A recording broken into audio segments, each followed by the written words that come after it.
이번 영상은 6.25 전쟁의 교훈과 대한민국에 나아갈 길에 대해 영상을 준비했습니다.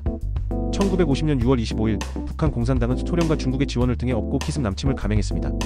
서울은 불과 사흘 만에 무너졌습니다. 국토 대부분이 무너져 내리고 낙동강 전선만이 자유대안의 마지막 방패가 되었습니다. 총탄이 빗발치는 낙동강 전선에서 수많은 젊은이가 조국을 지키기 위해 목숨을 걸고 싸워야 했습니다. 그중 한 사람이 바로 저희 아버지였습니다. 20대 초반의 청년의 어깨 위에는 가족과 조국을 지켜야 한다는 무거운 책임이 놓여 있었습니다. 아버지는 전쟁의 참혹함을 말로 남기지 않으셨지만 눈빛 속에는 피와 땀으로 지켜낸 자유의 흔적이 담겨 있었습니다.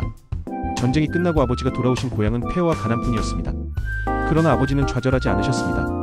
가문의 종손으로서 유교적 전통과 책임을 따라 조상을 모시고 집안을 지키며 마을 공동체의 신뢰를 받는 기둥 같은 존재로 살아가셨습니다.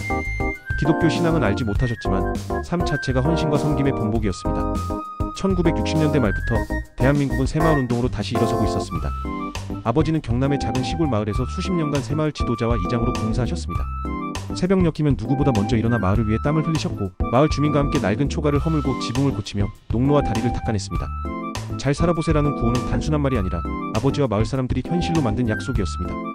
아버지는 가족과 마을 나라를 위해 평생을 헌신하셨지만 40년 전 우리 곁을 떠나셨습니다. 그때는 몰랐습니다. 아버지의 삶이 얼마나 깊고 위대한 것이었는지를. 전쟁 속에서 가난과 폐허 속에서 전통과 책임을 다하며 살아내신 그 삶이 오늘 우리가 누리는 자유와 번영의 토대였음을 뒤늦게 깨닫게 됩니다. 아버지는 기독교 신앙을 알지 못했지만 그분의 삶이 제게 신앙의 문을 열어주었습니다. 아버지 세대의 헌신 위에서 하나님의 은혜를 만났고 그 길을 따라 한국 교회는 부흥할 수 있었습니다. 오늘 대한민국은 전 세계로 2만 명 이상의 선교사를 파송하는 선교왕국이라는 사명을 실현하는 나라가 되었습니다.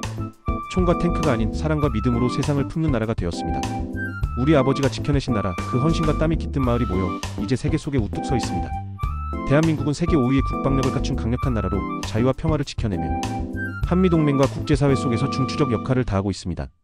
전쟁의 폐허로 최빈국에서 일어나 70여 년 만에 세계 10위권 경제대국으로 성장한 대한민국의 오늘은 아버지 세대가 흘린 피와 땀의 결실입니다.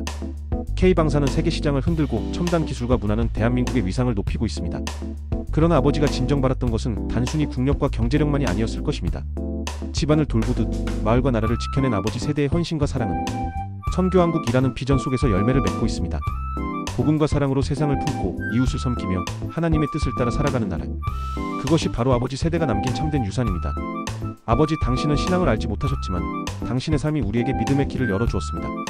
당신이 지켜낸 나라 위에 오늘의 대한민국이 세워졌고 우리는 그 길을 이어 자유와 믿음, 사랑으로 세상을 변화시키는 선교왕국의 사명을 실현할 것입니다. 70년 전 낙동강에서 흘린 피와 40년간 시골 마을과 가족을 지키신 작은 헌신이 모여 오늘의 대한민국의 경제력과 부강한 나라로 이어졌습니다. 아버지의 눈빛 속 용기와 헌신을 기억하며 우리는 더욱 큰 꿈을 품습니다. 자유와 믿음 위에 세워진 대한민국, 그리고 세계를 향한 선교왕국. 이 길 위에서 우리는 아버지의 삶과 실천을 통해 미래 세대를 이어갑니다. 아버지, 당신의 삶이 오늘의 대한민국이 되었음을 기억하며 우리는 그 길을 계속 걸어갑니다.